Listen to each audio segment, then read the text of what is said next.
અંગાર, લેખક અશ્વિની ભટ્ટ, ભાગ 3, ચેપ્ટર 75। ભગવાન જાગે તે પહેલાં ઈલા જાગી ઉઠી હતી। તેના માથામાં ડાબી તરફના લમણામાં ઝાટકા વાગતા હતા।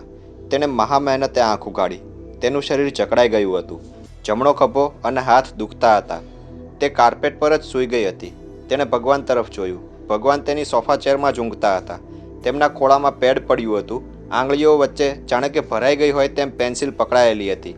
તેમની આંખો અડધી મીચાયેલી હતી। તે ઘેરા શ્વાસ લેતા હતા। ઈલા ઊભી થઈ। તે બાથરૂમમાં ગઈ। તેણે પહેલાં ઠંડા અને પછી થોડા ગરમ પાણીથી આંખો અને મોઢું ધોયા। તેના મોંમાંથી ખાટી વાસ આવતી હતી। તેણે ભગવાનની ટૂથપેસ્ટમાંથી પેસ્ટ કાઢીને મોં દાંત સાફ કર્યા। તેનો જમણો ખભો કળતો હતો અને માથું દુખતું હતું। બહાર આવીને તે ભગવાન તરફ જોતી ક્ષણવાર ઊભી રહી। ભગવાન સાચે સાચ ઊંઘતા હતા। શું કરવું જોઈએ તેનો નિર્ણય તે કરી શકતી ન હતી। તેણે ઘડિયાળમાં જોયું। 8:10 થઈ હતી। ભગવાન રોજ સવારે 5:30 વાગ્યે તો ઉઠી જતા અને 6:30 અથવા વધુમાં વધુ 7 વાગ્યાથી તેમના દિવસનો કાર્યક્રમ શરૂ થતો। તેને બદલે 8 વાગી ગયા હતા અને ભગવાન ઊંઘતા હતા। ઈલાને ખાતરી હતી કે બહાર ભગવાન માટે રાહ જોવાતી હશે। સવારથી બધા ચિંતા કરતા હશે, કારણ 5:30 વાગ્યે ભગવાન ઉઠતા અને દાંતણ કરીને પરવારતા। તે સાથે જ એક મોટો કપ ભરીને કાળી ચા અને લીંબુ પીતા। 7 વાગ્યે થોડોક નાસ્તો અને દૂધ લેતા। અન્નપૂર્ણા માથે ભગવાનની એ જવાબદારીઓ હતી। એ જરૂર રાહ જોતી હશે અને તેણે નચિકેતાને અને કદાચ માં યોગકૃષ્ણને પણ વાત કરી હશે। ભગવાનના કમરાનું બારણું કોઈ સામાન્ય રીતે ખખડાવતું નહીં, ભગવાન જાતે જ બારણું ખોલતા। 8 વાગ્યા સુધી ભગવાનનું બારણું ખુલ્યું નથી તે ચર્ચાનો વિષય બની ગયો હશે, પણ ભગવાન ઘણી વખત તેવું કરતા। થોડા વખત પહેલાં લેસ્લી સાથે તેમણે દિવસો એકાંતવાસમાં ગાળ્યા હતા। ભગવાન ક્યારેક અભયારણ્યમાં કે ધ્યાનના કોઈ પ્રયોગમાં બેસતા ત્યારે ખલેલ ન કરશો તેવું પાટિયું તેમના દ્વાર પર લટકતું રહેતું। ઈલાને તે ખબર હતી અને એટલે જ તે મૂંઝાતી હતી કે હવે શું કરવું જોઈએ। તેણે પોતાના કપડાં ઉઠાવ્યા। તે કપડાં પહેરવા જતી હતી ત્યાં જ તેને વિચાર આવ્યો અને તેણે કપડાં નીચે નાખી દીધા। ઈલાના ચહેરા પર વિજયનું સ્મિત આવ્યું। ભગવાન તેમની ખુરશીમાં જ ઢળી પડ્યા હતા। તે થોડીવાર તેમની સામે જોતી ઊભી રહી। તેણે જે ઈચ્છ્યું હતું તે થયું હતું। ભગવાનની દીવાન જેવી બેઠક પરથી તેણે ઓશીકું ઉઠાવ્યું, ભગવાનના પગ પાસે મૂક્યું અને તે સૂઈ ગઈ। તેને ખાતરી હતી કે ભગવાન સવારે બારણું નહીં ખોલે તો બહાર સૌને ચિંતા થશે। 10 વાગ્યા સુધી નચિકેતાએ રાહ જોઈ હતી। માં કૃષ્ણાએ પણ સવારના 8 વાગ્યાથી ભગવાન વિશે પૂછપરછ કર્યા કરી હતી। તે જાણતો હતો કે ઈલા મોડી આવી હતી। એટલું જ નહીં, રાત્રે તે નશામાં હતી। ભગવાનને મળીને કદાચ મોડી પાછી ગઈ હશે, એટલે તે સવારે ઉઠી શકી નહીં હોય, પણ તેને એ કલ્પના ન હતી કે ઈલા ભગવાનના જ કમરામાં હશે। ભગવાનના કમરામાં ટેલિફોનનું કનેક્શન હતું। નચિકેતાએ ફોન જોડી જોયો પણ કોઈએ જવાબ આપ્યો નહીં। પણ 10:30 વાગી ગયા પછી તેની ધીરજ ખૂટી ગઈ। માં કૃષ્ણા પણ ચિંતિત હતા। તેમણે ભગવાનને ઉઠાડવાની નચિકેતાને સૂચના આપી। તું બારણું જોરથી ખખડાવ નચિકેતા, તેમની તબિયત ખરાબ થઈ હશે। આટલો અવાજ થયા પછી તે ઉઠતા નથી તેનો અર્થ એ જ કે તેમનાથી કદાચ ઊભા થવાતું નહીં હોય। તમે નાહક ચિંતા કરો છો માં, ભગવાન સાચે સાચ ઊંઘતા હશે। રાત્રે મોડે સુધી તે જાગ્યા હતા। તે બોલ્યો નહીં કે રાત્રે ઈલાની રાહ જોતા ભગવાન મોડે સુધી બેસી રહ્યા હતા। નહીં, તું બારણું ખખડાવ, ભગવાન ગુસ્સે થશે તો હું જવાબ આપીશ। ઈલા આ બધું સાંભળી રહી હતી। તેણે આંખ ઝીણી કરીને નીચે પડ્યા જ ભગવાન સામે જોયું। ભગવાનના શ્વાસોશ્વાસમાં ફરક પડ્યો હતો। ભગવાનના સુષુપ્ત માનસમાં ખખડાટનો સંદેશો પહોંચ્યો હતો, પણ તે જાગ્યા ન હતા। માણસ ઊંઘતો હોય અને લગભગ બધી રીતે જ હોશની બહાર હોય છતાં બાહ્ય ઉદ્દીપનોની અસર તેની ઇન્દ્રિયો પર થતી હોય છે। ઉદ્દીપન જ્યારે ખૂબ જ પ્રબળ હોય અથવા ઊંઘની પરિસ્થિતિ ઓછી ગાઢ હોય ત્યારે સંદેશનું વિશ્લેષણ કરતા કોષો કાર્યરત બને છે અને માણસને ક્રિયા કરવાનું કહે છે। ઊંઘતા માણસ માટે પ્રથમ પ્રતિવ્યાપાર જાગવાનો હોય છે। જેમ વાર થતી ગઈ તેમ માએ પણ બારણા પર ટકોરા મારવા શરૂ કર્યા હતા। આખરે લગભગ બેહોશ હાલતમાંથી ભગવાન તંદ્રામાં આવ્યા હતા અને તેમના કર્ણપટલ પર ટકોરાના અવાજો અથડાયા હતા। એ અવાજ ધીરે ધીરે મોટો થયો। તેમણે આંખો ઉઘાડી। બીજી જ સેકન્ડે તેમની આંખોમાં સવારનો પ્રકાશ અથડાયો અને તેમણે આંખો મીચી લીધી। તેમણે આંખો ખોલવાનો પ્રયત્ન કર્યો। પ્રકાશના તેજપુંજથી કીકીઓ ત્રાસી ઉઠી। તેમણે આંખો પર પોતાનો હાથ ઢાંક્યો। તેમના માથામાં આછા સણકા વાગવા શરૂ થયા હતા। તેમણે ફરી અવાજ સાંભળ્યો। એક ક્ષણ તેમને ખ્યાલ ના આવ્યો કે અવાજ કઈ દિશામાંથી આવે છે। તે બંને હાથે ટેકો લઈને ઊભા થયા। તેમનો પગ ઈલાના માથા સાથે અથડાયો। ઈલાને એ ઠેસ સારી એવી વાગી, પણ તે હુંકારો કર્યા વગર જ સ્થિર પડી રહી। ભગવાને પણ પગ તરફ જોયું। તેમના પગ પાસે કોઈ સ્ત્રી પડી હતી। શા માટે કોઈ સ્ત્રી આમ પડી હોય? કે પછી હજુ પણ તે ઊંઘમાં હતા, સ્વપ્નમાં હતા? તેમના મગજમાં એ પ્રશ્ન પહોંચતા જાણે મિનિટો થઈ હોય તેવું તેમને લાગ્યું। અવનીશ, અવનીશ! બહારથી મા યોગ કૃષ્ણનો અવાજ આવ્યો. તેમણે બાણા તરફ જોવાને બદલે ત્યાં તૂટિયું વાળીને પડેલી ઈલા તરફ જોયું. ઈલાનો ચહેરો તેના વાળથી ઢંકાયેલો હતો. ભગવાન નીચે ઝૂક્યા. તેમણે ઈલાના ચહેરા પરથી વાળ ખસેડ્યા. એ સ્પર્શથી ઈલાના શરીરમાં ઝણઝણાટી વ્યાપી ગઈ. તેણે ઘણો પ્રયત્ન કર્યો, છતાં તેના હોઠ થડક્યા વગર રહી ન શક્યા. તેણે પ્રયત્નપૂર્વક પોતાની આંખો બંધ રાખી. ભગવાન શું કરે છે તે જોવાની ઈચ્છા તેણે મહા મહેનતે દબાવી રાખી. તે અંદરથી ભારે આનંદ અનુભવી રહી હતી. ગઈકાલના ઉજાગરા અને નશાની બેવડી અસરથી તેનું પણ માથું દુખતું હતું, પણ અત્યારે જે બની રહ્યું હતું તેના ઉમંગમાં અસર ક્ષુલ્લક હતી. ભગવાને પોતાના નામની બૂમો સાંભળી. તેમણે ધ્યાન કેન્દ્રિત કરવાનો પ્રયત્ન કર્યો. તેમના માથામાં થડ થડ અવાજ થતો હોય તેવું લાગતું હતું. માથા પર વજન મૂક્યું હોય તેમ માથું હલાવવામાં પણ તેમને શ્રમ પડતો હતો. તેમને ખ્યાલ આવ્યો કે તેમની સામે બાણું છે અને બાણા બહારથી તેમના નામની કોઈ બૂમો પાડી રહ્યું છે. તેમણે ફરીથી તેમના પગ તરફ જોયું. ઈલાના ચહેરા પર વાળ ફેલાયેલા હતા. એ વાળના સ્પર્શના રોમાંચથી તેના હોઠ પર અને નાક પર ગલી થતી હતી. ભગવાન નીચે ઝૂક્યા. તેમણે ઈલાના ચહેરા પરથી વાળ હટાવ્યા. એક ક્ષણ, બે ક્ષણ વીતી. તે ઈલા સામે તાકી રહ્યા અને પછી જાણે તેમને કોઈ ઓળખાણ આપતું હોય તેમ તેના જીગરમાંથી અવાજ આવ્યો. ઈલા! તે પોતે જ બોલ્યા હતા, છતાં જાણે તેમના શરીરમાંથી એ અવાજ આવ્યો હોય તેમ તેમને લાગ્યું. તેમનાથી વધુ વખત ઝૂકેલા રહેવાયું નહીં. તેમણે સોફા ચેરના હાથાનો ટેકો લીધો અને માથું હલાવ્યું. તેમણે ફરીથી બાણું ખખડાવવાનો અને પોતાને કોઈ બૂમ પાડતું હોય તેવો અવાજ સંભળાયો. તે ટટ્ટાર થયા. તેમણે બાણા તરફ નજર માંડી. પગ ઉપાડ્યા. તેમના પગ પણ ભારે લાગતા હતા. એકાએક પોતાનું શરીર જાણે કેવળ પગ જ હોય તેમ પગ અને ઉપરનું ધડ જુદું લાગતું હતું. તેમણે બૂમો સાંભળી. અવનીશ! અવનીશ! કૃષ્ણા! તે પોતે જ શૂન્યમયસ્કતાથી બોલ્યા. ફરી તેમને નવાઈ લાગી. તેમના વતી તેમના જ શરીરમાંથી બીજો કોઈ માણસ બોલતો હોય તેવું સંવેદન તેમને થતું હતું. એ શું હતું તે પોતે સમજી શકતા ન હતા, પણ ધીરે ધીરે તેમનામાં સ્વસ્થતા આવતી હતી. અવનીશ, તમે બાણું ખોલો! તેમની ભીતરમાંથી કોઈએ તેમને બાણું ખોલવા માટે સૂચના કરી હોય તેમ તેમણે ધીરેથી બાણાના નોબ પર હાથ મૂક્યો અને નોબ ફેરવ્યો અને બાણું ઉઘડ્યું. અવનીશ! માં કૃષ્ણા અંદર ધસ્યા. તેમણે ભગવાનને બંને હાથે પકડ્યા. કૃષ્ણા! તેના ગળામાંથી અવાજ નીકળ્યો અને તે સાથે જ માં કૃષ્ણાએ તૂટિયું વાળીને પડેલી સ્ત્રીને જોઈ. નચિકેતા! માના મોંમાંથી ઉદ્ગાર સર્યા. નચિકેતા સમજ્યો અને તેણે બાણું બંધ કર્યું. અવનીશ! માં કૃષ્ણાએ ભગવાનને હલાવ્યા. નચિકેતા એક તરફ ખૂણે ઊભો રહ્યો. ભગવાનના મગજ પર છવાયેલું તંદ્રાનું ધુમ્મસ હટવા લાગ્યું. તેમની દ્રષ્ટિ સ્થિર થઈ. આ શું? કૃષ્ણના મોઢામાંથી ઉદ્ગાર સર્યો. તેમણે ત્યાં પડેલી ઈલા તરફ જોયું. નચિકેતા, આ સ્ત્રી એ ઈલા છે, તે નમ્રતાથી બોલ્યો. એ આ સ્થિતિમાં? અહીં ક્યાંથી? ઊભી કરે ને! માએ હુકમ આપ્યો. નચિકેતા તેની નજીક ગયો. તેણે ઈલાને ઢંઢોળી, પણ ઈલા જાગી નહીં. તે હોશમાં નથી માં. હોશમાં નથી એટલે? માં તાડુક્યા. હું તને સમજાવું છું, ભગવાન બોલ્યા. તેમના માથામાં વજનદાર દડો ભમતો હોય તેમ લાગતું હતું. અવનીશ! માં કૃષ્ણાએ તેમના હાથ અવનીશના બાહુઓ પરથી હટાવી લીધા. ભગવાન ધીરેથી ચાલીને બાથરૂમમાં ગયા. તેમણે ગરમ પાણીથી પોતાનું મોં ધોયું અને બહાર આવ્યા. અવનીશ, મારે આનો ખુલાસો જોઈશે. આ છોકરી, મને સમજાતું નથી મારે શું બોલવું જોઈએ અને કેવી રીતે વર્તવું જોઈએ. ઓ ઈશ્વર! એ છોકરી! ભગવાને માથું હલાવ્યું અને કાર્પેટ પર બેસી ગયા. તેના હાથમાં બોટલ હતી, શેમ્પેનની બોટલ જેમાં ડ્રગ્સ નાખેલા હતા. તેણે મને કહ્યું કે તે વાત કરવાની હાલતમાં નથી અને તે સવારે મળશે, પણ મેં તેને રોકી. તેનું આ પરિણામ છે. એ છોકરીનો વાંક નથી, તેમાં સંપૂર્ણતઃ હું જ જવાબદાર છું. નચિકેતા, તું ગરમ પાણીમાં નેપકિન પલાળી નાખ. તેને હોશમાં લાવવા પ્રયત્ન કરવો પડશે. કદાચ તેને વધુ પડતું પીણું લીધું હશે તો આપણે ડૉક્ટરને બોલાવવા પડશે, ભગવાને કહ્યું. નચિકેતા નેપકિન લેવા ગયો અને રાત્રે શું બન્યું તે ભગવાને કૃષ્ણાને કહ્યું. તે ના જ કહેતી હતી, પણ મેં તેને આગ્રહ કર્યો. તે ડોર્સ ઓફ પરસેપ્શન પુસ્તક વાંચ્યું છે કૃષ્ણા? પણ અવનીશ, મને સમજાતું નથી આવા ભયાનક પ્રયોગો તમે શા માટે કરો છો? માં કૃષ્ણા બોલ્યા. ખરેખર તેમને પારાવાર ગુસ્સો આવતો હતો, પણ નચિકેતાના દેખતા તે કશું બોલી શકતા ન હતા. તમને સમજાતું નથી કે આવા કોઈ પદાર્થના સેવનથી તમને ભયાનક નુકસાન થશે? એ છોકરીને મારે 2 શબ્દો કહેવા પડશે. તે આવા બધા ડ્રગ્સ ક્યાંથી લાવે છે? પણ કૃષ્ણાએ અદ્ભુત અનુભૂતિ હતી. મને ક્યારેય એ કલ્પના આવત નહીં કે એ ડ્રગ્સની શી અસર થાય છે. તેનાથી પ્રત્યક્ષ જ્ઞાનની એક નવી બારી ખુલે છે, ભગવાને કહ્યું અને તેમણે પોતાના માથા પર હાથ દબાવ્યો. અવનીશ, મારે કેટલી વખત તમને કહેવું? પ્રત્યક્ષ જ્ઞાનની બારી જો આવા કેફી પદાર્થોથી ખુલતી હોય તો લોકો ધ્યાન શું કરવા કરત? યોગની પાછળ શા માટે ગયેલા થાત? નહીં કૃષ્ણા, હું સહેજ સ્વસ્થ થાવ પછી તેની ચર્ચા કરીશું. મને જે અનુભવ થયો છે તેનું વૈજ્ઞાનિક પૃથ્થકરણ થવું જોઈએ. યસ, તે બોલ્યા. દરમિયાનમાં નચિકેતા બાથરૂમમાંથી નેપકિન પલાળી લાવ્યો. માં કૃષ્ણા તરફ જોયા વગર જ તેણે ઈલાના મોં પર ભીના નેપકિનનું પોતું મૂક્યું. પણ ઈલા હોશમાં આવી નહીં. નચિકેતા, મને લાગે છે કે તેને ઠંડા પાણીથી અસર થશે.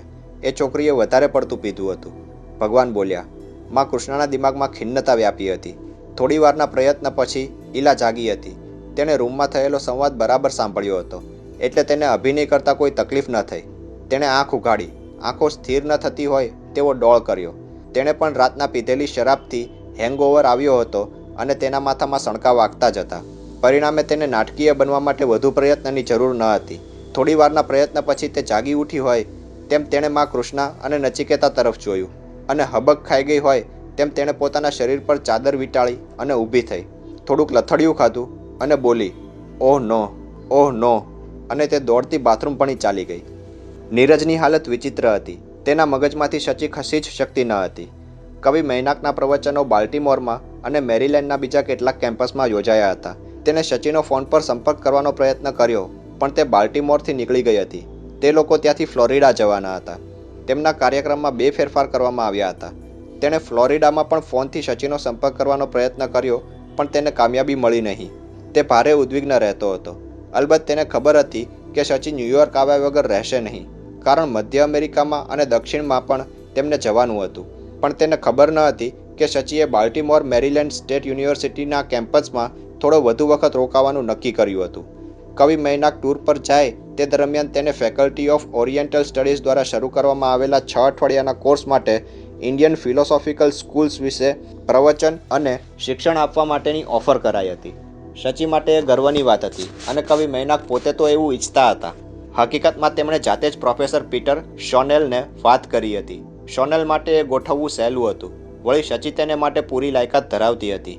કવિ અને શચીએ તે અંગે વાતચીત કરી હતી અને તેમણે નિર્ણય લીધો હતો કે જો શચીને રહેવું અનુકૂળ આવે તો તેણે મેરીલેન્ડમાં જ કોઈ કોર્સ લેવો. ડૉક્ટર શોનેલે જો તેમ થાય તો શચીને ટીચિંગ આસિસ્ટન્ટશીપ મળે તેવી વ્યવસ્થા કરાવી આપવાનું વચન આપ્યું હતું.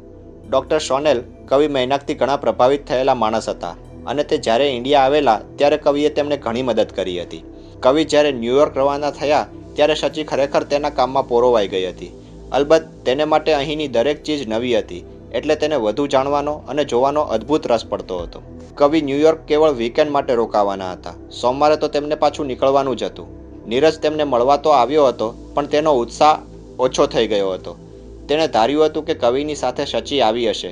તે 3 અઠવાડિયાથી લગભગ બેચેન બનીને શચીની રાહ જોતો હતો.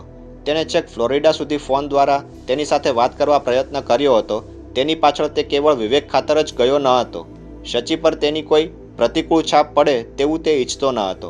તેને શચીની નજીક જવાની અદમ્ય ઈચ્છા હતી, પણ તે એવું કશું પણ કરવા માગતો ન હતો કે જેથી શચીને એમ લાગે કે તે તેની પાછળ પડી ગયો છે. વળી શચી વિધવા હતી. તે દિલીપને, એક સુંદર યુવાનને પરણી હતી. તે બંને વચ્ચે ગાઢ પ્રેમ હતો, એટલે કદાચ તેના માનસમાં શું હોય તેની કલ્પના કરી શકતો ન હતો. શચી બાલ્ટીમોર રહેશે કે પછી ન્યૂયોર્ક આવશે? તેણે સાચવીને કવિ મૈનાકને પૂછ્યું. તે બાલ્ટીમોર રહેશે. ખરેખર તો તે મારી સાથે આવવાની હતી. મારે 1 મહિનો કોલંબિયા અને બોસ્ટનમાં ગાળવાનો છે. બંને યુનિવર્સિટીએ મારા પ્રવચનો ગોઠવ્યા છે. સાઉથ કેરોલિના અને પછી છેક શિકાગો જઈશ અને ત્યાંથી પાછો ફરીશ. તે વખતે વોશિંગ્ટનમાં 2 ટોક્સ આપવાની છે. દરમિયાનમાં શચીનું કામ પૂરું થશે. આપણે ન્યૂયોર્કમાં 3 દિવસ સાથે ગાળીશું અને પછી અમે દેશમાં ચાલ્યા જઈશું, સિવાય કે શચીને અહીં રહેવાની ઈચ્છા થાય. ઓહ સરસ. તેને અહીં રહેવું હોય તો હું બધી રીતે મદદરૂપ થઈ શકીશ, નીરજે કહ્યું. તેને કદાચ પૈસાની જરૂર હોય તો તને કહેશે જ. આમે આ દેશમાં મારો ખરો મિત્ર તો તું જ છે ને. પણ ડૉક્ટર શોનેલ કહેતા હતા કે શચીને તે ટીચિંગ આસિસ્ટન્ટ તરીકે કામ અપાવી શકશે, અને જો તેમ થાય તો તેનો અભ્યાસનો અને રહેવાનો ખર્ચ નીકળી જશે. વળી મારા પ્રવાસમાંથી $1,500 બચશે. કદાચ તેથી વધુ બચશે તો તે મોટર વસાવી લેશે.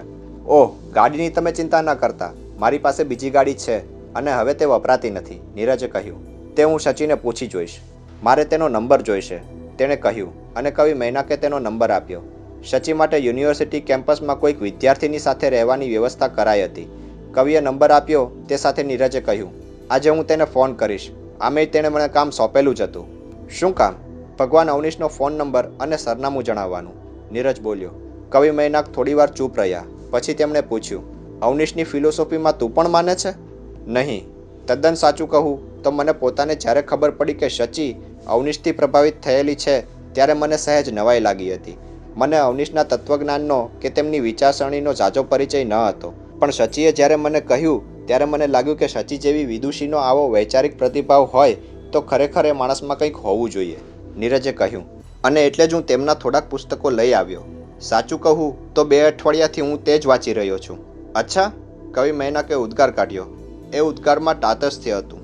મને લાગે છે કે એ માણસ ખરેખર એક જુદી જ દ્રષ્ટિ ધરાવે છે, નીરજે કહ્યું. ખાસ કરીને? કવિએ પ્રશ્ન કર્યો. વેલ, મારે કેવી રીતે કહેવું તે મને સમજાતું નથી, પણ તેમના પુસ્તકોમાં આવતા લખાણો દ્વારા મને એમ લાગે છે કે જે તેમણે પૃથ્થકરણો કર્યા છે તે અજોડ છે. ખેર, નીરજ, હું પોતે અવનીશની કેટલીક બાબતો સાથે સહમત થતો નથી, કવિએ શ્વાસ લઈને કહ્યું.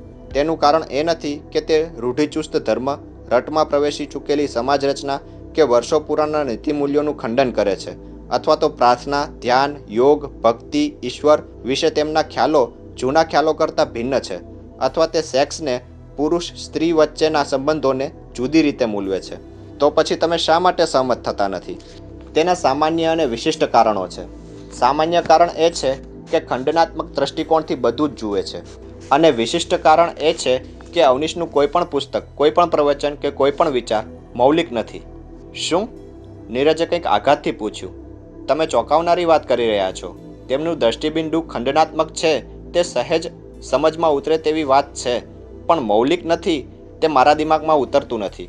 તેથી જ તે લોકોને આકર્ષે છે. મતલબ? ખંડનાત્મક વિધાનો, ખંડનાત્મક સંભાષણ આપણને સૌને, દરેક સામાન્ય માણસને પ્રિય હોય છે. આપણી સામાન્ય રોજિંદી વાતચીતનો જ દાખલો લ્યો ને. આપણને કોઈની અંગત વાતોમાં કેટલો રસ પડે છે. આપણા છાપાઓ જુઓ, કેવી ભયાનક વાતો તેમાં છપાય છે. સ્ત્રી પરના બળાત્કારો, કોઈનું ખૂન, કોઈના કૌભાંડો, ચોરી, આગ, લૂંટફાટ, લડાઈઓ વગેરે વગેરે વાતો છાપાઓમાં કેટલાક વિવરણથી આલેખાય છે, અને કેટલા રસથી આપણે સૌ વાંચીએ છીએ. એ રસ, મતલબ કે અપરસમાં રાચવાનું સૌને ગમે છે. અવનીશ ભારે કુશળ મનોવૈજ્ઞાનિક છે. તેને ખબર છે તેના પ્રેક્ષકોને, તેના શ્રોતાઓને શું ગમશે. તેના પ્રવચનમાં હાજર રહેલાઓને તે આઘાત પમાડવામાં નિષ્ણાંત છે. દાખલા તરીકે ગાંધીજી વિશે તેમણે અનેક વાતો ઘણી જ અઢંગી રીતે રજૂ કરી છે. ગાંધીજી સાથે રહેલા લોકોની પણ તેમણે મજાક ઉડાવી છે. ગાંધીજીએ તેમની માન્યતા મુજબ પ્રયોગો કર્યા તેની કંઈક અંશે હલકટ મજાક અવનીશે ઉડાવી છે. તેમના બ્રહ્મચર્યના પ્રયોગને જ જાણે કે તેમના જીવનનું એકમાત્ર કાર્ય હોય તેમ તેને ગાંધીજીના અન્ય વ્યક્તિત્વ અને વિચારોથી અલગ કરીને પરિહાસ કર્યો છે, જ્યારે એ પોતે જાતીય સમાગમના અનેક વિચિત્ર પ્રયોગોને તંત્ર સાથે ભેળવીને પ્રચારે છે. આ પ્રામાણિકતા નથી, આ વ્યભિચાર છે. હું પોતે રૂઢિચુસ્ત નથી, પણ પ્રામાણિકતામાં હું માનું છું. ગાંધીજીની વાત જવા દઈએ. અરે, એવા ઘણા મહાનુભાવો છે જેમના વિશે તેમણે જુદા જ સંદર્ભો ઊભા કર્યા છે, જે સંદર્ભોને સમગ્ર વ્યક્તિત્વથી અલગ ગોઠવીને તે રજૂ કરે છે. એક તો એ યોગ્ય નથી, અને બીજું એ કે સત્યનું તે વિકૃત દર્શન છે. તમારી વાત મને સમજાય છે, નીરજે કહ્યું. તે પૂછવા માગતો હતો કે તો પછી શચી શા માટે તેમનાથી આકર્ષાઈ હતી, પણ તેણે પૂછ્યું નહીં. તેને બદલે તેણે બીજો જ પ્રશ્ન પૂછ્યો. તમે વિશિષ્ટ કારણો વિશે શું કહેતા હતા? યસ, મારું એક નિરીક્ષણ છે, અને તે તદ્દન સાચું છે. તેના પુરાવા પણ હું આપી શકું તેમ છું, અને તે એ છે કે અવનીશ સહેજ પણ મૌલિક નથી. અરે, ખંડનાત્મક વાતમાં પણ તે મૌલિક નથી. તેમની ભાષા કદાચ મૌલિક હશે, તેમાં પણ ઘણા અપવાદો છે, પણ તે જે કંઈ બોલે છે, કહે છે, તે સઘળું તેમના પહેલાંના અનેક લોકો, દ્રષ્ટાઓ, વિચારકો કહી ગયા છે. પણ જે લોકો તેમને સાંભળવા આવે છે તેમને ખબર નથી, કારણ એ લોકોએ તેમના જેટલો અભ્યાસ કર્યો નથી. તે ટાઓની વાત કહે છે, વાત્સ્યાયનની વાત કહે, મનુસ્મૃતિ વિશે બોલે, ઉપનિષદ વિશે કહે કે ગીતા વિશે બોલે, મહાવીર, બુદ્ધ કે મહમ્મદ વિશે, ક્રાઇસ્ટ કે કન્ફ્યુશિયસ વિશે બોલે, જરથ્રુસ્ટ કે જાઓના વિશે કશુંક કહે, મોસીસ કે મેરી મેગ્લેન વિશે વાતો કહે, સૂફી સંતો વિશે પ્રમાણે, હસાવે, રડાવે, તે બધું જ અનેક વખત આ ધરતી પર ભારત વર્ષમાં થઈ ચૂક્યું છે. નવાઈ એટલા માટે સામાન્ય લોકોને લાગે છે કારણ કે નવીન લાગે છે. નવીન લાગે છે કારણ શ્રોતાઓમાં એટલા જ્ઞાતાઓ નથી. પણ તો પછી આવું શા માટે જાહેર થતું નથી? શા માટે આપના જેવા વિદ્વાનો તેનો વિરોધ કરતા નથી? નીરજે પૂછ્યું, અને કવિ મૈનાક હસ્યા. કારણ તેની જરૂર નથી. કારણ મારે કશું પુરવાર કરવું નથી. મારા જેવી માન્યતા કે સમજ ધરાવતા માણસોને એ માટેનો સમય નથી, અથવા તો એવા ઘર્ષણમાં ઉતરવું નથી. પણ માફ કરજો, મારે કહેવું પડશે કે તે એક જાતનું ડરપોકપણું છે, નીરજે કહ્યું. મને ખાતરી હતી કે તું એવું કહીશ. તમને લોકોને ડરપોકપણું લાગશે, લાગવું જ જોઈએ. જો તેવું ન લાગે તો પ્રગતિ રૂંધાય છે. પણ વિરોધ કરીને મારે કોઈ મત ઊભો કરવો નથી. સ્વતંત્રપણે જ્યારે અવનીશને સાંભળનારા વિચાર કરી શકશે ત્યારે તેમને જ નવનીત લાગશે. ત્યારે નીર ક્ષીર જુદા થઈ જશે. આ તો પ્રક્રિયા છે. પ્રક્રિયા સંકલ્પના પછી આવે છે. સંકલ્પનાઓના સત્યાસત્યનો આધાર પ્રક્રિયા છે. પ્રક્રિયા જ સત્ય શોધવાનો પ્રયોગ છે. મારે સચિનનો આ અંગે અભિપ્રાય પૂછવો પડશે. પૂછજે. મેં તેની સાથે આવી કોઈ ચર્ચાઓ કરી નથી. કારણ તેનો અવનીશ સાથેનો નાતો જુદો છે. અવનીશ તેના શિક્ષક હતા, કવિ મૈનાકે કહ્યું. તે પછી થોડી ઔપચારિક વાતો કરી બંને છૂટા પડ્યા. આવતીકાલે સવારે હું સચિને ફોન કરવાનો છું, તેણે કહ્યું. ભલે, કવિએ જવાબ આપ્યો. 1 મિનિટ નીરજ. તેમણે નીરજને પાછો બોલાવ્યો, તેની સામે જોયું. અવનીશનો ફોન નંબર તારી પાસે છે? જી. મને આપે છે? તેમણે કહ્યું. ગજવામાંથી ડાયરી કાઢી અને તેમણે નીરજ પાસેથી ફોન લીધો. ડાયરીમાં નોંધ્યો. તમારે વાત કરવી હતી? અવનીશ સાથે? કવિએ પૂછ્યું અને જવાબ આપ્યો. નહીં. આ તો મારી પાસે એ નંબર હોય તો ઠીક, તેમણે કહ્યું અને નીરજને ગુડ નાઇટ કહીને વિદાય કર્યો. નીરજ કંઈક વિચારમાં ત્યાંથી ચાલ્યો ગયો. બોબ કેપોટ અને ટોમ લિયોની માટે એ તક જાણે અવકાશમાંથી આવી પડી હતી. બોબ કેપોટ એક જુદી જ વખ ધરાવનાર માણસ હતો. અલ કેપોનના વખતથી ચાલતી આવતી અમેરિકાના સંગઠિત ગુનેગારોની સિન્ડિકેટ આસપાસના ઝઘડાઓમાં થયેલી ખુવારીનો સ્વાદ ચાખ્યો હતો. સિન્ડિકેટ બનેલી હોવા છતાં જે ઝઘડાઓ શરૂ થયા હતા તે છેક 1972 સુધી ચાલ્યા હતા. પણ તે પછી એક વખતની કોન્ફરન્સમાં ગઈકાલ ભૂલી જાઓ નો ઠરાવ થયો હતો. વળી સમાજની તાસીર બદલાઈ હતી. જે ચીજો, જે પ્રવૃત્તિઓ ગઈકાલે ગુનેગાર ઠેરવતી તે સઘળી ચીજોમાં હવે છૂટછાટો મુકાઈ હતી. એક વખત દારૂ નિષેધ હતો. એક વખત જુગાર માટે ગલીઓ શોધવી પડતી. આજે જુગારના અડ્ડાઓ માટે નોખા શહેર રચાયા હતા. એક વખત નગ્ન નૃત્યોની મહેફિલો ઘણી જ ગુપ્તતાથી રચવી પડતી. આજે ચોરેને ચોટે નાઇટ ક્લબ સ્થપાઈ હતી. એટલું જ નહીં, જીન્સી દ્રશ્યોની ફિલ્મો તો શું, પણ તખ્તા પરના જાહેર કાર્યક્રમો માટેના થિયેટરો સ્થપાયા હતા. સમાજની તાસીર એવી તો બદલાઈ હતી કે સજાતીય વ્યવહાર માટેનો માર્ગ પણ મોકળો થયો હતો. સૃષ્ટિના ક્રમ વિરુદ્ધ જીન્સી વ્યવહાર ધરાવતા સ્ત્રી પુરુષોએ પોતાના સંગઠનો, ક્લબો, સોસાયટીઓ રચી હતી. એટલે હદ સુધી આ વિકાસ થયો હતો કે વેસ્ટ હોલિવૂડમાં મેયર અને કાઉન્સિલરો સજાતીય વ્યવહાર કરનાર લોકો હતા. આમ ગુનેગાર આલમની રૂખ બદલાઈ હતી. આ બદલાયેલા વાયરાને અનુરૂપ અમેરિકાના 5 માતબર ઇટાલિયન કુટુંબોએ પણ પોતાના ધંધા બદલ્યા હતા. બોબ કેપોટ આવા જ એક કુટુંબની છોકરીને પરણ્યો હતો. તેનો સસરો લેન્સ્કી એક જમાનામાં મોટો ફાઇનાન્સિયર હતો અને તે પણ અગલી બામ્બીનો તરીકે ઓળખાતા એક ભયાનક માફિયા બોસનો જમાઈ હતો. પણ બોબના સસરા કેવળ ધીરધાર કરતા. તે છતાં તે 1970માં પકડાયા હતા અને 72ની સાલમાં હાર્ટ એટેકથી તેમનું મૃત્યુ થયું હતું. ખેર, બોબ કેપોટ, ટોમ લિયોની અને કેશુભાઈ તથા ઈલા વચ્ચે જે સમજૂતી થઈ હતી તે મુજબ એ લોકોએ અવનીશ ફાઉન્ડેશન દ્વારા રચાનારા કોમ્યુન માટેની જમીન તેમજ એ જમીન પર બંધાનારી ઇમારતો, સવલતો વગેરે ઊભા કરવામાં ભાગીદારી ગોઠવી હતી. તે પ્રમાણે પ્રથમ પગલાં તરીકે તેમણે દરેકે $2.5 લાખ ફાળો આપીને $10 લાખ ભંડોળ બનાવ્યું હતું. કેશુભાઈએ પોતાની દીકરીનો પણ ભાગ મૂક્યો હતો અને ભંડોળમાં તેમણે $5 લાખ મૂક્યા હતા. આ પૈસાથી ઓરિયન્ટ રિએટલ્સ નામની કંપની શરૂ કરવામાં આવી હતી. બોબ કેપોટ તેનો પ્રેસિડેન્ટ બન્યો હતો ને ટોમ લિયોની તેનો એક્ઝિક્યુટિવ વાઇસ ચેરમેન બન્યો હતો. આ કંપનીએ અવનીશ કોમ્યુન માટે જગ્યા તેમજ અન્ય ચીજો સપ્લાય કરવાનું કાર્ય શરૂ કર્યું. હું તૈયાર છું, ઈલા બોલી ઉઠી. ડેવિડ કેપ્લાન, લેસ્લી સીગલ, ઈલા અને નચિકેતા ભગવાનને માટે ગ્રીન કાર્ડ લેવાનો સરળ રસ્તો વિચારતા હતા. સૌથી સરળ રીત હતી ભગવાનના લગ્ન કરાવી નાખવાની. ભગવાન જો કોઈ અમેરિકન યુવતીને પરણી જાય તો તરત જ તેમને માટે વિઝાનો પ્રશ્ન ઉકલી જાય. નહીં ઈલા, કેપ્લાન બોલ્યો. તારી સાથે તેમનું લગ્ન ગોઠવાયા પછી બીજા ઘણા પ્રશ્નો ઉપસ્થિત થશે. આપણે તેમને માટે કોઈ છોકરીને તૈયાર કરવી પડશે. પણ હું તૈયાર છું કેપ્લાન, જો ભગવાન હા પાડે તો. ભગવાન તો લગ્ન કરવા સહમત થશે કે કેમ તેની જ મને શંકા છે. આપણે કંઈક તો કરવું પડશે, તે બોલ્યો. કેપ્લાન માટે કેવળ ભગવાનના રેસિડેન્ટ સ્ટેટસનો પ્રશ્ન ન હતો, પણ અભયારણ્યમાંથી તેમની સાથે અને તેમના પછી આવેલા 40 ઉપરાંત અનુયાયીઓનો પ્રશ્ન હતો. ભગવાન લગ્ન સંસ્થાનો જ વિરોધ કરે છે, પછી તેમને લગ્ન કરવા માટે સમજાવવા મુશ્કેલ બનશે. ઈલા, નચિકેતાએ પોતાનો અભિપ્રાય આપ્યો હતો. આમ તો ભગવાન સહમત થાય તો બીજા પણ રસ્તા છે, કેપ્લાને કંઈક વિચારીને કહ્યું. ભગવાન જેવા બહુશ્રુત માણસને કોઈ પણ યુનિવર્સિટી અધ્યાપનનું કામ આપી શકે અને યુનિવર્સિટી જ તેમને માટે ઇમિગ્રેશનના કાગળો કરી શકે. સૌથી સહેલો રસ્તો એ છે. પણ કેપ્લાન, નચિકેતા બોલવા જાય તે પહેલાં જ કેપ્લાને કહ્યું. આઈ નો. ભગવાન એવી ગોઠવણ કરવા ન દે, અને કદાચ તેવી હા પણ પાડે તો તેમને માટે સમય ફાજલ પાડવો મુશ્કેલ બને. ભગવાન સાથે એ બાબત ચર્ચી લેવી જરૂરી છે, નચિકેતાએ કહ્યું. એ કામ હું કરી શકીશ, ઈલા બોલી. તેમને બધા પર્યાયો સમજાવવા જરૂરી છે, કેપ્લાને કહ્યું. તેની તમે ફિકર ન કરો, ઈલાએ કહ્યું. મા યોગકૃષ્ણ માટે પણ કંઈક વિચારણા કરવી પડશે, નચિકેતાએ કહ્યું. મા યોગકૃષ્ણ મલ્ટિપલ એન્ટ્રી વિઝા રાખે તો કોઈ તકલીફ થવાની નથી, ઈલાએ અભિપ્રાય આપ્યો. તેમાં ધંધો કરવો, અમેરિકા રહેવા માટે કશોક ધંધો બતાવવો જરૂરી છે. તેમાં શું છે? કૃષ્ણ મારા ધંધામાં એટલે કે બાપુજીના ધંધામાં પાર્ટનર થઈ શકે, અથવા અવનીશ ફાઉન્ડેશનના પબ્લિકેશન્સ ડિવિઝનનું કોઈ ધંધાકીય સાહસ ઊભું થઈ શકે. માં કૃષ્ણ સાથે ચર્ચવું પડશે, નચિકેતાએ કહ્યું. કૃષ્ણને તારે જ વાત કરવી પડશે, ઈલાએ થોડીક ગંભીરતાથી કહ્યું. અરે, તું અને કૃષ્ણ કેટલા નજીક છો? છેલ્લા 3 અઠવાડિયાથી માં ખિન્ન છે, ઈલા બોલી. તારે કંઈ થયું છે? નહીં, પણ ભગવાન જે જક લઈને બેઠા છે તેમાં માં કૃષ્ણને મારો વાક લાગે છે, ઈલા ઠાવકાઈથી બોલી. નચિકેતા તે વાત જાણતો હતો. ભગવાન દર શનિવારે રાત્રે ઈલાને તેમના કમરામાં બોલાવતા.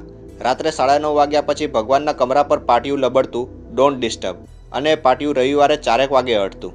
શનિવારે રાતથી તેમનો નશાયુક્ત માનસિક પ્રક્રિયાનો પ્રયોગ શરૂ થતો. શનિવારે રાત્રે ભગવાન LSDનું સેવન કરતા. 3 શનિવારથી આ ઘટના અંગે એક તણાવ લેસ્લી સીગલના ઘરમાં ચાલુ થયો હતો, પણ ભગવાનને તે અંગે કોઈ કશું પૂછી શકતું ન હતું. સોમથી શુક્રવાર સુધી ભગવાન એટલા પ્રવૃત્ત રહેતા કે તે ચર્ચા કરવાનો સમય અથવા મૂડ ન તો નચિકેતાને રહેતો કે ન લેસ્લીને. ભગવાનના સાંજના પ્રવચનો યોજાવા શરૂ થઈ ચૂક્યા હતા. જેમ જેમ દિવસો જતા હતા તેમ તેમ ભગવાનના અનુયાયીઓમાં ઉમેરો થતો જતો હતો. એટલું જ નહીં, તેમને મળતી વ્યક્તિગત ભેટો પણ વધતી જતી હતી. તે સાથે પ્રશ્નો પણ વધતા જતા હતા. જેમ બને તેમ કોમ્યુન માટેની જગ્યા લેવાય તે માટે સૌ આતુર હતા. પણ કેપ્લાન લેસ્લીને એક જ વાત સમજાવ્યા કરતો હતો, અને તે એ કે જગ્યા પાછળ લેસ્લી કોઈ જ પ્રકારનું દાન કે લોન આપે નહીં. એટલે એ વાત અટકી હતી. અલબત્ત ઈલા તેમાં બધો જ પ્રયત્ન કરી રહી હતી. કેપ્લાન જાહેરમાં એમ કહેતો હતો કે અનુકૂળ જગ્યા નથી મળતી, પણ તે અંદરખાનેથી જ્યાં સુધી ભગવાનને રેસિડેન્ટ સ્ટેટસ અને ગ્રીન કાર્ડ ન મળે ત્યાં સુધી કશું પણ જોખમ કે કમિટમેન્ટ કરવાના મતનો ન હતો. ઈલા કેપ્લાનને બરાબર ઓળખતી હતી. તે લોભિયો જરૂર હતો. તેને એક મિનિટના તે પૈસા વસૂલ કરતો હતો. ભગવાનની સાથે આવેલા અનુયાયીઓ માટેની ઇમિગ્રેશન પિટિશન કરવા માટે તેણે સારી એવી ફી લીધી હતી.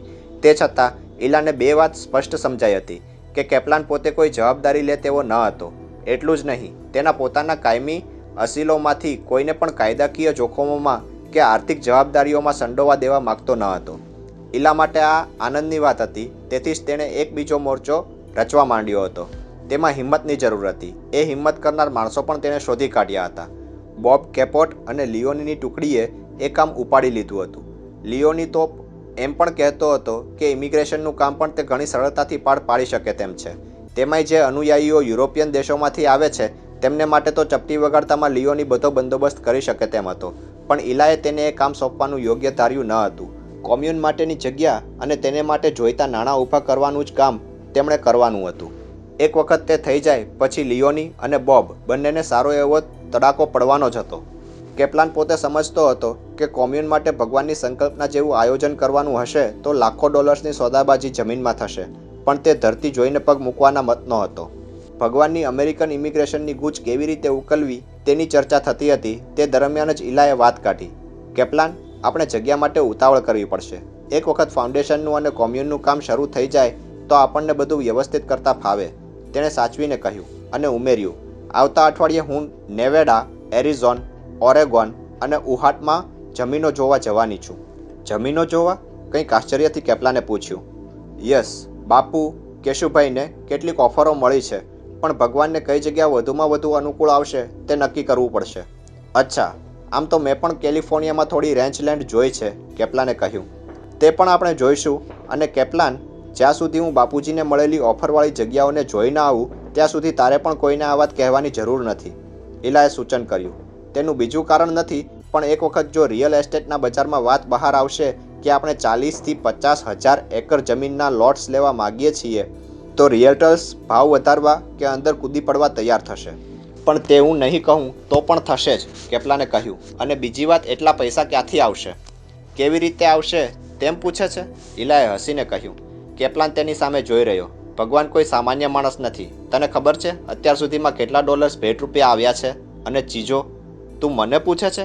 કેપ્લાને આશ્ચર્યથી કહ્યું. યસ, કારણ તને કલ્પના નથી. જે કંઈ જરૂર પડશે તે ડાઉન પેમેન્ટ માટે જ જોઈશે. એક વખત 4 થી 5 મિલિયન ડોલર્સની વ્યવસ્થા થાય તો પછી કોઈ પ્રશ્ન નથી આવવાનો. પણ મારે જ્યારે દેવરાજ સાથે વાત થઈ ત્યારે તે એમ કહેતો હતો કે 1000 એકર જમીન કોમ્યુન માટે બસ થઈ પડશે અને લેસ્લી પાસે 6000 એકર જમીન છે, એટલે ભગવાનના ઉપયોગ માટે આપવી તેવી તેણે પ્રપોઝલ કરી હતી. કેપ્લાને કહ્યું. ટોકન લીઝ પર એ જમીન લેવી અને વળી જ્યારે લીઝ પૂરી થાય ત્યારે ફરી પાછી રામાયણ કરવી, તેના કરતાં જમીન ખરીદવી શા માટે નહીં? અને તેમાં તને ફાયદો થવાનો જ છે. બાપુજી તને પૂછ્યા વગર એક ડગલું ભરે તેવા માણસ નથી. વળી આ કોઈ સામાન્ય વાત નથી, લાખો ડોલર્સના સોદાની વાત છે. તેમાં ઘણા બધા પ્રશ્નો પણ ઊભા થાય. બાપુજી કહેતા હતા કે કેપ્લાનને તેમાં વચ્ચે રાખવો. તને ફી જ નહીં, પણ જો બધું સમૂહસૂત્રું પાર ઉતરે તો કમિશન પણ આપવું. ઇલાએ તદ્દન નિખાલસતાથી કહ્યું. તે જે રીતે આંખો પટપટાવીને વાત કરતી હતી તે પરથી, તેના ચહેરા પરની રેખાઓ પરથી ભાગ્યે જ કોઈને પણ ખ્યાલ આવી શકે કે તે એક મહત્વાકાંક્ષી કે ગણતરીબાજ ઓરત હશે. કેપ્લાનને એની વાત સાંભળીને નવાઈ તો લાગી, પણ અંદરથી તેને આનંદ થતો હતો. કેપ્લાન, આપણે એકઠા થઈને કોઈ નાનકડો આશ્રમ બનાવવાનો નથી, પણ એક આખું શહેર ઊભું કરવાનું છે. ભગવાનની સંકલ્પના મુજબનો એક સુખી, નિશ્ચિંત અને સમજદાર માનવીઓનો સમાજ ઊભો કરવાનો છે. એટલે જ આપણે મોટી જગ્યાની શોધમાં છીએ, ઇલાએ કહ્યું. તેથી જ એ વાત ઘણી ગુપ્તતાથી પતે તેવું હું અને બાપુજી ઈચ્છીએ છીએ. 20-25 ડોલરનો પણ ફરક પડે તો લાખો ડોલર્સ બચી શકે. તે પછી ઇલાએ જુદી જુદી જગ્યાએ આવી જમીનો છે તેની તેને સમજણ આપી હતી. કેપ્લાન તેનાથી છૂટો પડ્યો ત્યારે કંઈક દીવા સ્વપ્નો તેના મગજમાં ઘૂમતા થયા હતા. ભગવાનને ગ્રીન કાર્ડ અપાવવાના સંદર્ભમાં જ જે ચર્ચા થઈ હતી તેનો અણસાર માં કૃષ્ણાને આવ્યો જ હતો. નચિકેતાએ જ્યારે આવીને તેમને સમજાવવા પ્રયત્ન કર્યો ત્યારે જ માં ખીજાયા હતા. નચિકેતા, તું મને આવીને આવી વાત કહેશે તેવી મેં કલ્પના રાખી ન હતી. માં, તમે ગેરસમજ ન કરો. ઇલાએ આ વાત કરી નથી. ભગવાનને કોઈ અમેરિકન સાથે લગ્ન કરાવવા અથવા તેમને કોઈ યુનિવર્સિટીમાં અધ્યાપક તરીકે કામ લેવાનું સમજાવવા હું તમને આ બધું કહેતો નથી. આ બધા માર્ગો છે. તમારે પણ આ બાબત ગંભીરતાથી વિચારવી પડશે. જો અહીં કોમ્યુન સ્થપાશે તો તમારે રહેવાનું થશે જ. તે વખતે કોઈ કાયદાકીય મુસીબત નડવી નહીં જોઈએ. એ જ હેતુ હતો ચર્ચાનો. ઇલા તો ઉલટાનું એમ કહેતી હતી કે માં કૃષ્ણને મલ્ટિપલ એન્ટ્રી વિઝા અપાવી દેવો. તે માટે કૃષ્ણને તેના પિતાના ધંધામાં ભાગીદારી આપવી પડે તો તે માટે પણ એ તૈયાર છે. 1-2 અઠવાડિયામાં આ બધા નિર્ણય લેવા પડશે. આ બધું અનિવાર્ય છે. માં કૃષ્ણા, આપણે જે દેશમાં આવીએ તેના પણ કોઈ કાયદા હોય ને? ભગવાને શું વિચાર્યું છે? ભગવાનને આપણે જ વિચારીને પર્યાય આપવા પડશે ને? ઇલા કહેતી હતી કે તે ભગવાનને વાત કરશે. તમને વાત કરવાનું મને સોંપવામાં આવ્યું હતું એટલે મેં વાત કરી, નચિકેતાએ કહ્યું. બીજા લોકોનું શું થશે? તેમના લગ્ન કરાવવાનો બંદોબસ્ત કેપ્લાન કરશે. પણ આ કેટલી વાહિયાત વાત છે. આવા લગ્નોનો કોઈ અર્થ ખરો? લગ્નની હાંસી ઉડાવવા જેવી જ વાત છે ને? માં કૃષ્ણાએ રોષ ઠાલવ્યો. નચિકેતાએ સંકોચથી સ્મિત વેર્યું. તેના હોઠ પર શબ્દો આવી ગયા હતા કે ભગવાન જેટલી હાંસી લગ્નની ઉડાવે છે તેવી હાંસી જગતમાં બીજો કોઈ નહીં ઉડાડતો હોય. બધાને એ ખબર છે માં, પણ તેના સિવાય બીજો કોઈ રસ્તો નથી. અને હજુ તો દર અઠવાડિયે લોકો એક યા બીજા બહાને આવી જ રહ્યા છે. તો મારે શું કરવું? મેં તમને કહ્યું તો ખરું માં કે તમારે બિઝનેસ વિઝા લેવા સિવાય બીજો કોઈ માર્ગ યોગ્ય લાગતો હોય તો એ પ્રમાણે કરી શકાય. નચિકેતા, તું મને પણ લગ્ન કરવાનું સૂચવતો નથી ને? માં, હું તમને કશું જ સૂચવતો નથી. તમારી અને ભગવાનની સાથે રહેવા સિવાય મને બીજો રસ નથી. પણ માં, અહીંયા તમારે રહેવું હશે તો કશુંક તો કરવું પડશે. જે લોકો અમેરિકન છે અથવા તો અહીંનું રેસિડેન્ટ સ્ટેટસ જુદા જુદા નિયમો પ્રમાણે મેળવી શકે તેમ છે તેમને માટે કશું મુશ્કેલ નથી. પણ તે સિવાયના લોકો માટે કદાચ થોડું ખોટું પણ કરવું પડે. માં કૃષ્ણાએ બધું સમજતા હતા, છતાં તેમના મનમાં અહર્નિશ એક ઉદ્વેગ રહેતો. તેમના હૃદયમાં હંમેશા એક અવાજ ઉઠતો. શા માટે આ બધું કરવું જરૂરી છે? શા માટે? અવનીશની કેટલી બાબતો તેમને ગમતી નહીં. કેટલી વખત તે પોતે ભગવાન અવનીશ કરતાં જુદો, તદ્દન વિરોધાભાસી અભિપ્રાય ધરાવતા, પણ અવનીશની જેમ તે તર્કબદ્ધ દલીલ કરી શકતા નહીં. તે દિવસે નચિકેતા સાથે વાતચીત કર્યા પછી તે ખૂબ જ હતાશા અનુભવી રહ્યા હતા. તેમને દેશ સાંભળી આવ્યો હતો, તેથી વધુ તો તેમને સ્વામી આનંદ યાદ આવતો હતો. એ છોકરો ભગવાનને નકશીક ઓળખતો. તે ઘણી વખત કહેતો, માં, આચાર્ય દિવા સ્વપ્નમાં રચનારા ફિલોસોફ છે. ગમે ત્યારે એ પોતે ભયાનક સ્થિતિમાં મુકાશે અને તમને પણ મૂકશે. તેમની વિદ્વતા જ તેમના આકર્ષણનું એકમાત્ર કારણ મારે માટે છે. ક્યારેક મને થાય છે કે આ પંડિત મહામૂર્ખ છે કે પછી મહાશઠ છે. ક્યારેક આનંદ હસીને કહેતો, કમનસીબની વાત એ છે કે આચાર્યના દિવા સ્વપ્નો ફળે છે. જ્યારે દિવા સ્વપ્નો સાકાર થવા માંડે છે ત્યારે માણસનો મહદ અહમ મર્યાદા બહાર વિકસે છે અને કદાચ વિનાશ શરૂ થાય છે. તે દિવસે મા કૃષ્ણને આનંદ ખૂબ યાદ આવ્યો હતો. આનંદની સ્મૃતિ સાથે તેના મૃત્યુની ભયાનકતા, તેનું વિકૃત થઈ ગયેલું મૃત શરીર અને તે પછીની ઘટનાઓ પણ યાદ આવી હતી. અભયારણ્યનું સ્વપ્ન ફળ્યું હતું, પણ તે પછી અભયારણ્ય પર ભયાનકતાનું વાદળ છવાયું હતું. નાનજીની મદદ લીધી તે જ આખી જિંદગીની ભૂલ હતી. બસ પછી તો માએ ક્યાંય સુધી પોતાના જીવને અનાયાસ સંતાપ્યો હતો. વળી તે દિવસે શનિવાર હતો અને બપોરથી જ ભગવાનના કમરા પર પાટિયું લાગ્યું હતું, ડોન્ટ ડિસ્ટર્બ. મા કૃષ્ણા એ પાટિયું વાંચીને તેમના કમરામાં ચાલ્યા ગયા. તેમની આંખોમાંથી અનાયાસ અસ્ખલિત આંસુ વહેતા રહ્યા. કમરાની એકલતા તેમને મૂંઝવતી રહી. તે પ્રથમ વખત એક અવર્ણનીય એકાકીપણાનો અનુભવ કરી રહ્યા હતા. તેમને સમજાતું ન હતું કે ઈલા ભગવાનને પ્રેરી રહી હતી કે ભગવાન ઈલાને પ્રેરણા આપતા હતા.